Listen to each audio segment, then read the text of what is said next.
ધારાસભ્ય જીતુભાઈ વાઘાણીના જન્મદિવસ નિમિત્તે ફુલસર ખાતે મેડિકલ ચેકઅપ કેમ્પ યોજાયો। પૂર્વ કેબિનેટ મંત્રી ધારાસભ્ય જીતુભાઈ વાઘાણીના જન્મદિવસ નિમિત્તે ફુલસર ખાતે મેડિકલ કેમ્પનું આયોજન કરવામાં આવ્યું હતું। આ મેડિકલ કેમ્પમાં ઉપસ્થિત સાધુ સંતો, રાજકીય આગેવાનોના હસ્તે દીપ પ્રાગટ્ય કરી મેડિકલ કેમ્પને ખુલ્લો મૂકવામાં આવ્યો હતો। આ મેડિકલ કેમ્પમાં મોટી સંખ્યામાં લાભાર્થીઓએ તેમને થતી આરોગ્યલક્ષી તકલીફનું તબીબી નિદાન કર્યું હતું। તેની સાથોસાથ વાઘાણી પરિવાર દ્વારા 2 તાળા ચશ્માનું પણ વિનામૂલ્યે વિતરણ કરવામાં આવ્યું હતું। તદુપરાંત આજના દિવસે શહેરની વિવિધ સંસ્થાઓના 1100 જેવા લોકોને ભોજન કરાવી સેવા એ જ ધર્મના સૂત્રને સાર્થક કરી જીતુભાઈ વાઘાણીએ જન્મદિવસની ઉજવણી કરી હતી। સેવા પણ ઉપસ્થિત છે તો બહોળી સંખ્યામાં એ આભાર કાર્ડ કઢાવવા માટે સૌ લાભાર્થીઓને લાભ લેવા નમ્ર વિનંતી છે।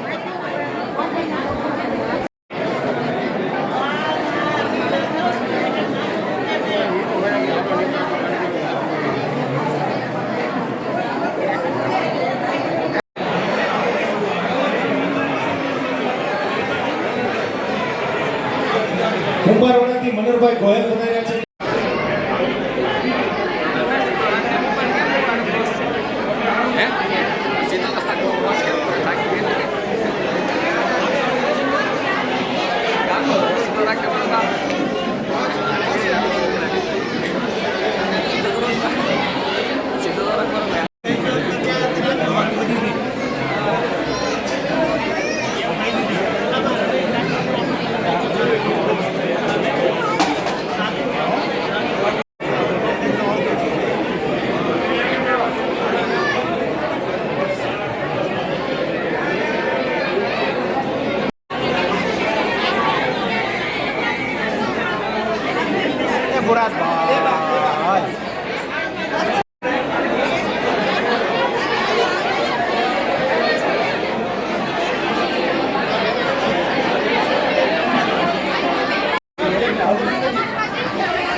प्रतिनिधि धारासभ्य बन्या पछी अमरा आदरणीय देशना यशस्वी वडाप्रधान नरेन्द्रभाई अमरा पार्टीना जे विचारो छे ए विचारोना आधारे प्रतिनिधि तरीके एमना गुडविलनो फायदो समाजने केवी रीते थाय, समाज सेवा केवी रीते करी शकाय एटले आजना मारा जन्मदिवसे मेडिकल केम्प मारा परम पूज्य स्वर्गस्थ पिताजीनी पुण्यतिथि मेडिकल केम्प अन्य विविध संस्थाओमां जईने एमने स्वयं परिवार साथे भोजन अन्य पण कार्यक्रमों वृक्षारोपणना लोकोनी सुखाकारीना माळखाकીય सुविधाओना खातमुहूर्तो ए प्रकारे सदैव काम करता रह्या छे। एना भागरूपे आज चित्रा फुलसर खाते माननीय मेयरश्री, शहर प्रमुखश्री, अन्य अधिकारी पदाधिकारी सौ श्रेष्ठीओनी हाजरीमां एक मेडिकल सेवा केम्पनुं ए ओपनिंग कर्युं छे। आदरणीय नरेन्द्रभाईनो जन्मदिवस पण 17મી आवे छे।